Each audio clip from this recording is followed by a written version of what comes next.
I've never tried to profit from any of these types of things before. I don't do SEO at all, and so that's why I was thinking. So how can we? Yeah, how can I How leverage can this? you monetize Because this? what people are going to be doing is they're going to be searching for like a Donald Trump shooting. No, the other shooting. No, the Right. newer one. What I was realizing is that Donald Trump is basically like Daffy Duck. Is that Elmer Fudd just shoots him and then he like moves his beak around, Goes and he just keeps on walking. Like you can't fucking kill the guy. Whatever you try to Well, do. no one seems to be able to hit him. It's ridiculous because he's like five. He's like a whale. He's I like. know it really should be. You have to aim to miss. I mean, so in all the presidential assassinations, can you sort of rank them by their success by like how rotund the president is? Well, right. What the size of the target? Did you know And that? so this would be the worst. And no one tried to shoot Taft, did they? I know. 'Cause that was the only one fast. Somebody tried to shoot Teddy Roosevelt, and he Yeah. had With a the bullet. speech. He had a speech right here, and then it hit. Yeah, exactly. Right. Well, you might as well explain it. Yes, he was shot, and he finished his speech Exactly. before he got treatment. Right, and it was also a villain. But Trump's a much bigger target. No, I know he's at least 400 pounds. He's 400 pounds, and yeah, it's wide. It's also brightly colored. I mean, it's like we got a few heroes and a few losers out there. And I told you I was at an event today, an anarchist book fair, Yeah. and so I wore my John Hinckley. I didn't wear it tonight, but I wore a John Hinckley shirt. You're facing me. You should It's face. true, but the best question. Are you wearing your John? Are you No, I wearing did it not. now? I did not wear it out tonight. It was a little bit too apropos after the Right. event. It was right. Or earlier in the night. Too soon, as the expression goes. Earlier in the day, there was actually like a few young people that said, "Who's Sean Hinckley?" Really? I know, right? But people should know who they know who Oswald is. And so I said- Lee Harvey Osmond. I said he's an independent musician. Yeah, Yeah. he was one of the brothers. John Hinckley, and he paints hats. Yeah. The two things. Right. But I think everyone knows who Oswald. Well, of course, Oswald was successful. Yeah, I know. That's, I mean, that's why well, this guy. what tells you that what you need to do is you need to like go with Italian guns. These American a- things just don't fucking work. You know, he's a computer engineer. The guy. He is? Yes. Oh, no wonder he Caltech. can't. Oh, You probably know him. probably. I'm surprised it wasn't me. Now, the reason that is I had these things that I got earlier, and I realized that I had never shown these to you. Bookie caramel Candy clusters candy cluster. equals Brookie. Oh, Brookie. Yeah. Oh, you know, I got one courtesy of Brooke Shields. She gave out Brookies She did. at her Emmy promotion. So party. you got Brookies She's- from Brooke Shields? Yes. I think I even kept like the box because I thought it was so funny. So tell me whether these are better than Brooke Shields Brookies. These are things that shouldn't exist in the world. These are pretty good. Yeah, I know. These are caramel flavored. No, I have a bag of these things on the anticipation that they'd last an hour. I think. On the anticipation that they'd last an hour. Oh, I think Brooks were just cookie brownies. These have an extra caramel flavor. Very good. Yeah, it's very nice. So So I give this a 10. that's amazing. So we did like over 50 something episodes. Yeah. There are a few that have over 1,000 views after 5 Really? years. After 5 Are we years. getting any mail? No. I mean, yes. Yes, I think that one of them had a few comments. No. I did, yeah. Anything you can repeat? I think that the B Sparks had one. It said Oh, something that was the longest one. like five episodes, Yeah. and it was still not done. I still have two undone episodes. 2 unedited? No. Remember, because I went up You wrote them out. You well, actually wrote them. I went up to Utah. I spent 3 days going through the papers, and I actually know for a fact, with actual evidence, the story behind Go Ask Alice. Nobody's done it before. right? And I told you what it is, right? Yeah. And so I guess I can put this in a public record, is that she had a deal with Prentice Hall in order to, if she was going to get a big book treatment. Prentice Hall being the publishing company. Uh-huh. The original one. So if she was going to get a big book treatment, that she had to then maintain the lie. Yeah. And Not a good lie, it's not a good lie. but a lie. Mm-hmm. And so there's this one document that was basically like from a lawyer, and the first page isn't included, but the second page is, and it's stuff like, there was this one thing about like, oh, and as long as you and your husband, maintain stipulation Yeah. from and it's this kind of thing where I'm like, the only thing that could possibly be there is information, right? Is some kind of behavior, some kind of claim, something like that. Yeah. And so it's like saying, oh, as long as you maintain this illusion, we're ready to go in here with a few Right. other. But because the page is missing, you don't know what the what the illusion illusion is. but it's implicit yes, that it's a lie. yes, Probably the one about her writing the book, or claiming to that Alice actually existed. right. There was this other guy who said that he found the real Alice, but I don't believe I don't believe there's him. an Alice, I don't believe him. Because, again, there's all of these crazy inconsistencies. It could never have happened now because she would have been searched, or Beatrice Sparks would have been revealed as being a complete. Well, not only, but if you recall, like very fundamental things about the book, like it went over 2 years, but she was one age throughout the duration of 2 years. Like there's just things that just cannot possibly exist. Right, like certain kinds of certain timelines mismatch, it just can't. And she claims that she had all of these notes, blah blah blah blah blah, right? And there's a bunch of things that if you go to the BYU archives page and they say these things cannot be revealed until 2033 or whatever, but I can do 20 questions on it. Yeah. So with the actual archivist, I was like, here, so you can do yes no questions, right? So I was like, does this exist? Does that exist? Does this exist? Yes or no? Yes or no? And I did back and forth multiple times, and to see if anything there was any kind of initial diaries, any kind of thing from this Alice, and she supposedly she wrote things like cardboard as opposed to because that's what you do. It's you're homeless. You're like, well, I got to keep my fucking diary up, and not only that. But then when I go back to my parents' house, I'm gonna have that document with me. But I'm like, I was living on the street for a couple weeks, but I lost my shoes, my tent was stolen, I couldn't eat, but I have all of the cardboards and all of the notes, and here I'm gonna give it to Beatrice. It's just it's. But also Beatrice had no credibility. She claimed to have, didn't she claim to have a PhD somewhere? Oh, psychology I degree. figured that one out. She No. didn't exist. So that one I figured out. So at UVU, the famous UVU, where Charlie Kirk got snarfed.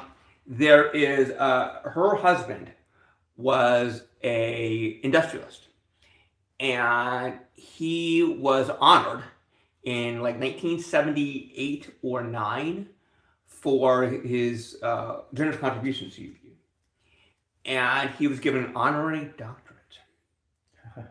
And so she was Mrs. Sparks, PhD. Oh, so and she thought that was a legitimate excuse? That sounds like bullshit. I mean, because it is. Here's what happens. Here's what happens. And so I was able to find that first of all, I went to UVU and I found the actual document. I found the actual sort of thing where that happened, and then I found correspondences that she made prior to and after that, and that's when she started acting on it. But even he shouldn't be using it if it's an honorary degree. So certainly the wife doesn't get it. I get it. It's not I understand. British monarchy. I understand, but I'm saying that's where it came from. Yeah. But it's that her husband got an honorary PhD in the late 70s, and after that point in time, she started using the PhD. I think it might be that she's a liar and that's an excuse Oh, sure. in case she gets caught. But either Sure. way, it's not true because he didn't even have one. Well, she didn't finish UCLA. Yeah. She dropped out. In her Keys to Happiness, she even talked about that. She only did like 1 year or so. Whenever I go to Trader Joe's, I say, what's the thing you like the most? And then, Is it the blood orange juice? and then the lady else actually blood orange, like no question. I said, I've never had that one before. So this is item number 2. It's washed down item number 1. I've had that. It's very good. What is it? Not only have I had that, You have it right now, I was at right outside the University of Virginia just a couple of months ago. and you're drinking this. Just to point that out, I was right there for a wedding. You're at UVA. I didn't go on the campus, although some people from the Oh, wedding is this took the UVA tour. here? No, No. You were just talking about Beatrice. UVU. Oh, UVU. Oh, No, where Charlie Kirk right. got Where shot. Charlie Kirk got. Yeah, no, this is over in Where- Provo. This is yeah. Oh, okay. No, I wasn't there. No. All right. No. This is yeah. So I went over. Well, it wasn't known as UVU at the time.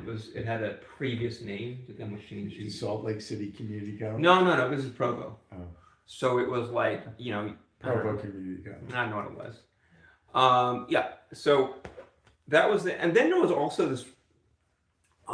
She made all these claims about all of these books that she published, and there were like 2 that never went out, and one of them was not in her collection. Called it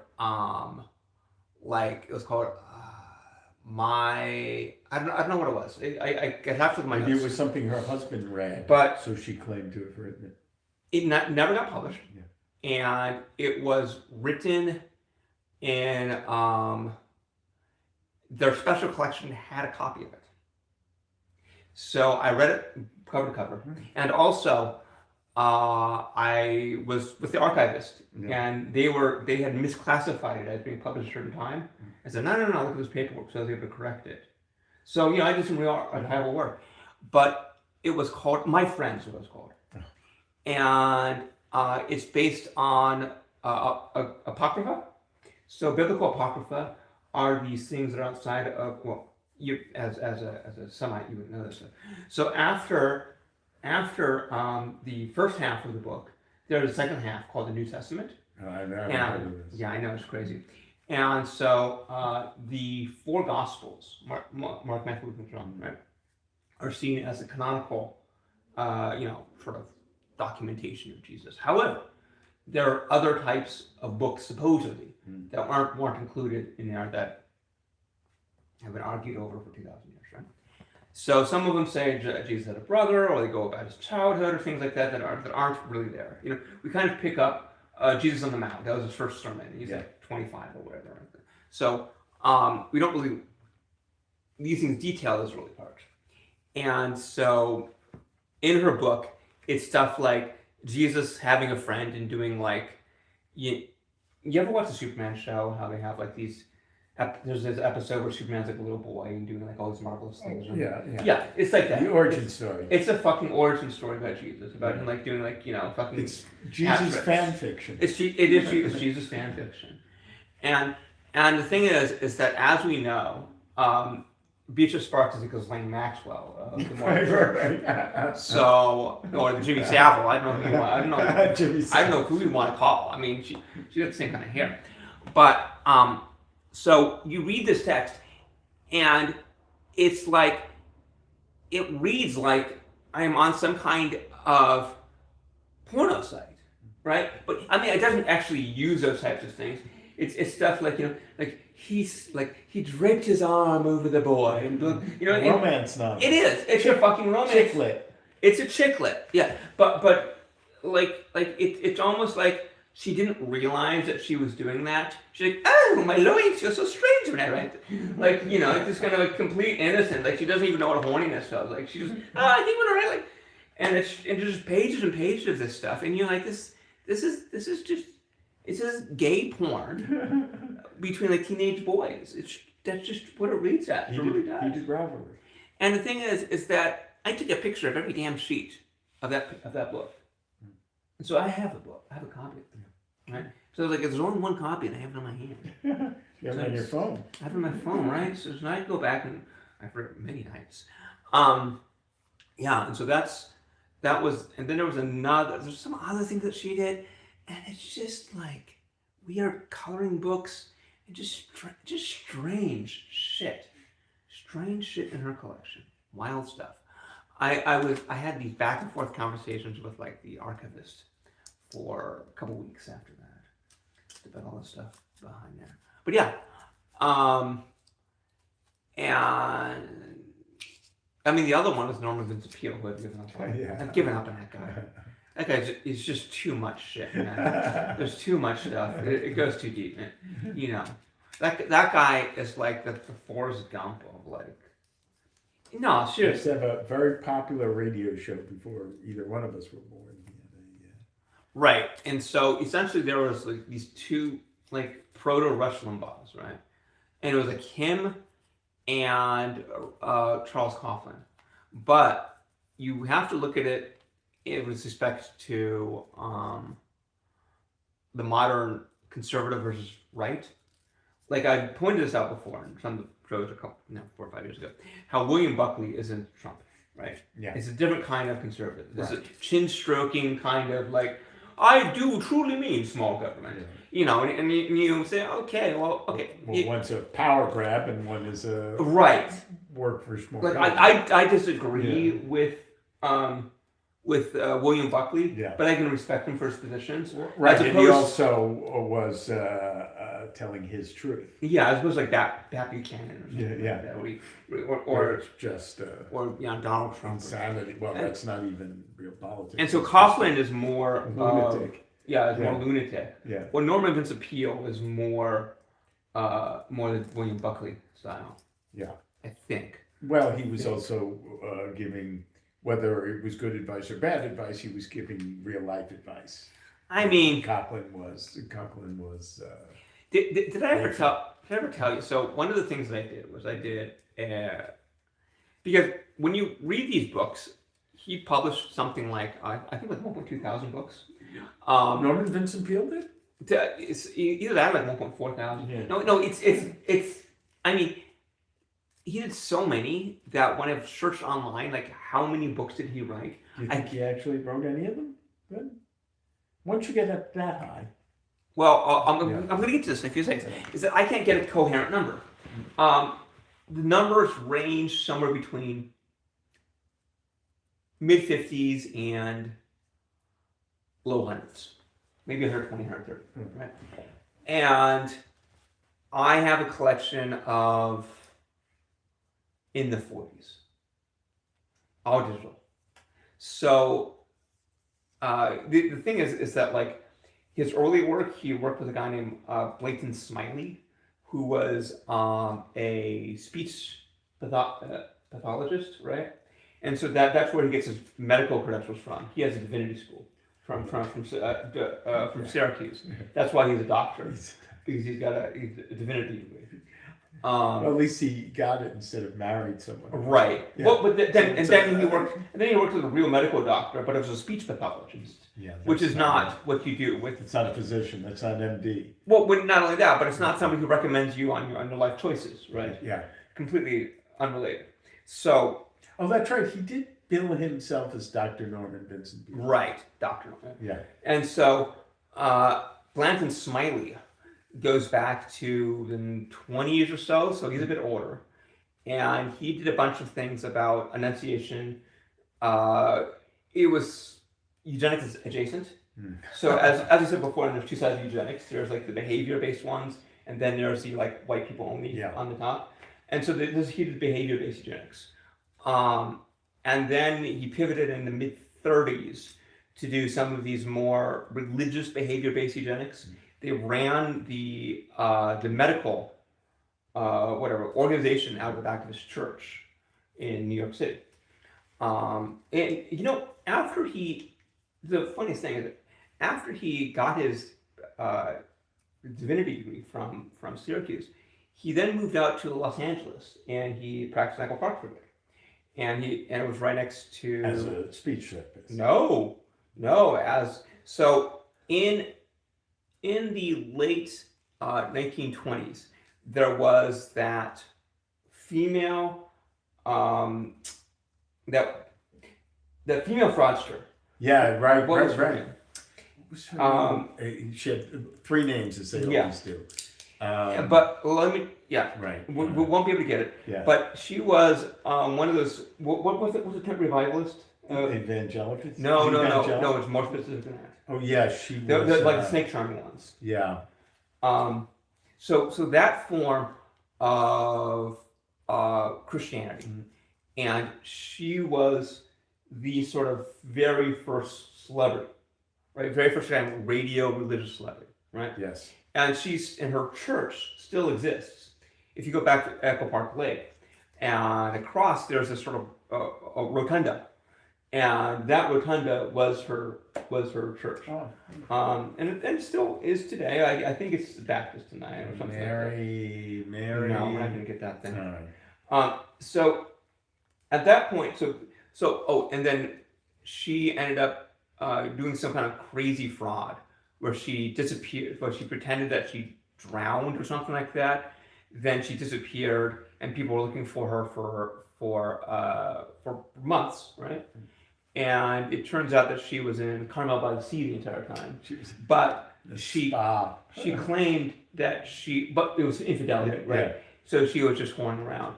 But she claimed that she was in some kind of like some kind of shack in Mexico, right? And that she escaped. And she made all these wild claims. And then, when I went and said, okay, well, let's try to find. Well, first of all, she wasn't sunburned. She had no evidence of hydration. Like none of the medical things that say, hey, you've been in a shack for. It looks like that you're at a day spa. It looks like you've been in Santa Barbara. Yeah. And so, essentially, this is in the 30s. So at the time, Norman Zapio came out of divinity school. This was the hottest thing. So he said, okay, I'm going to go out to LA and LA. Yeah. And try that. And then he got a deal like 6 months into his LA stint to become the head preacher at the New York one. So he moved back to New York and then took that gig for the rest of his days until he died in 2002 or whatever. And he started the biggest thing that he started was Guidepost magazine, which is still running today, turned in the early 30s. However, when you go and the big thing, the big interest for me is pre and post World War II conservatism. Right? Yeah. Is that a lot of conservatives in the 1930s, they were kind of pro-Hitler. Yeah. Like pretty like very anti-Semitic. Yeah. Like really blame the Jews for everything. Like Charles Coughlin. Yeah, it really sort of it's really, really Nazi. And then the big turning point was really bombing Pearl Harbor. And a lot of them just switched immediately. Like there was the America First, one of those isolationists. They dismantled the biggest themselves. spoon rally in the country. But was a lot of them after December 7th. Yeah. They just said, okay, we're done. Let's go. Let's switch to dime to see that attack. However, there's still a history here, and so when you see these people, and when they're talking about 1950s conservatism, you think, okay, sure, but what did they think about in 1935? Yeah, right. Something different. Yeah, and was it like anti-Nazi? Was it like anti-Jewish or not? And some of them, the answer is no. There's this famous guy who did The Road to Serfdom. Very, very famous, sort of like really conservative thinker. His name escapes me. He worked with Ludwig von Mises. But he also did, there's another guy who made a book called Conservative Mind. But those two people, they are very well documented in the 1930s as being anti-Nazi. Because they saw it as a form of communism. Huh. Because they were so anti-state, so free market, that anything having to do with government at all is the same bucket with leftist communism. And so they were never a pro-Nazi. So that's true. A couple people have whitewashed it. Calvin Coolidge certainly has. Yeah. Calvin Coolidge has a lot of fascist history, especially when he was governor. He was a governor of Minnesota, right? And if you look at his speeches right there, he has a lot of like pro Mussolini things and so. Amy Temple McPherson. And yeah, Amy Temple. Amy Temple McPherson. That's it. And so like Guidepost magazine, they don't really have any editions online post or pre World War II, which are the interesting ones. That's one I want, right? And then they really didn't have any recordings of the radio shows. The only reason that you can find old radio shows being recorded is because of World War II, really, right? Because they were sending it. Right. So they have those recordings. Yeah. Whereas things like Coughlin or NVP, it was just done live. Yeah. So the records that you can find are things like, Norman Vincent Peale, 7 p.m. on KNX or whatever, right? But that's it. You can't really find. You maybe find a couple things like, oh, last night's radio program, you talked about such and such. Armed Forces Radio. Yeah. Not really. Yeah. You can't find the extant copies. So, the earliest text that I found was his writing during World War II, although supposedly he wrote about like 5 or 6 books prior to that. So there's this dark area that I just can't fucking get access to. Do you think he actually wrote all these? It sounds like a lot. Let's see, the Tyler Perry. Oh, I didn't get to that point. Okay, so what I did was that if you read these, they're all very similar to each other. You can call it the NDP story.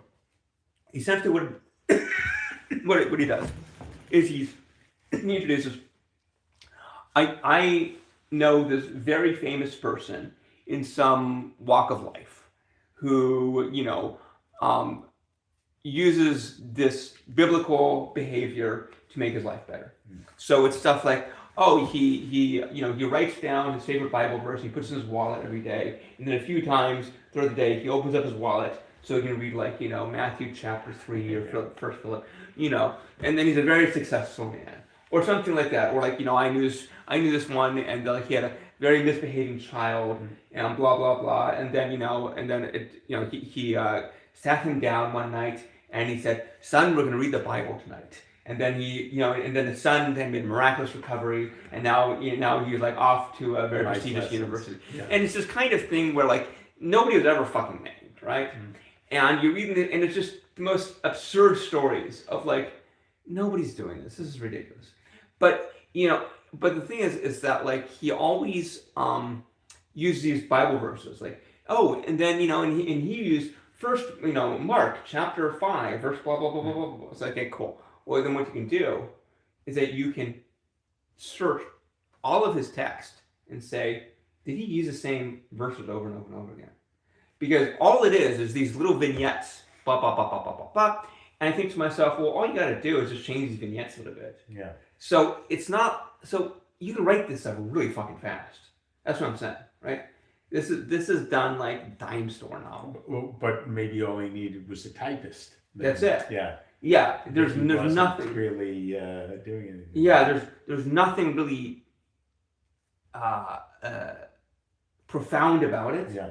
Since it's just these nonsense stories. It's parents helping children or someone and none of them. None of them are it's just I knew a man who I don't know who turns to the bottle every night, blah blah blah, and then he read the Bible. And that's it, right? Yeah. And then one day was stumbling home, he saw a church and he thought, I've never been to a church before. Who is this Jesus? And it's just this kind of okay, fine. And so but you see the volume of literature that these people produce, right? It's because it's so easy to write. Yeah. Such filler. So the question I had was did he just how similar is this, right? And so so I use those things to try to find a frequency distribution of this. But also I wish I had this thing with me because what thing? My phone. I wish I could use my phone. Yeah. Because what I did was I took one of his stories and I replaced all of the Bible part with masturbation. Oh. And it still makes sense. Still works. And it sounds And then he learned how to touch himself.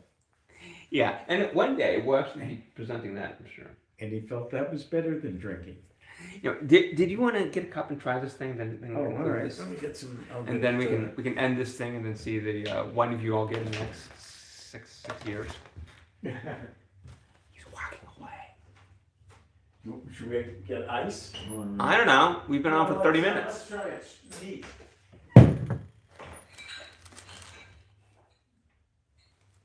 And I'm gonna be up all night editing this and Let's have it neat. fixing the audio and what does that mean? What does have it neat? Yeah, neat means without ice, right? No. Let me get a neat. Okay. Well. There you are. Careful on driving. Oh, that's good. Here we go. Wow. To Trump's next death. May the next man take some target practice. I can imagine like diseases like that, like cancer thing. Like you can't fucking kill this guy. What the hell? It's like worms. All these. He's a fucking Mr. Nobody's Magoo. even getting really close. The first guy got a little close, but this isn't bad. It's not bad. So, let's is it only orange? No. Is it only orange or is there a little grapefruit in this? No. It's that lady's favorite. It has 12% juice. 12% juice. So there's not even orange. It's got orange juice and carrot juice. Blood orange. Yeah, it's a black cherry. That's good stuff. Oh, that's pretty good. It's not And bad. a slight sparkling, Just so that. but not real fizz. They Like rebranded. soda, yeah. It's just not bad. So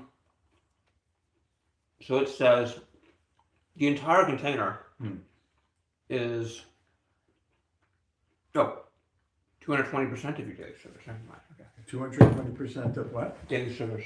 Oh, well. That's what you expect. Well, if you had the candy, you can get it up to 1,000. Oh yeah.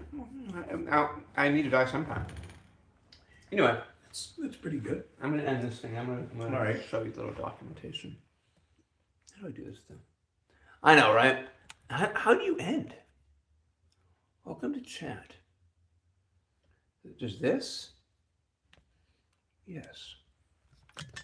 Let's see.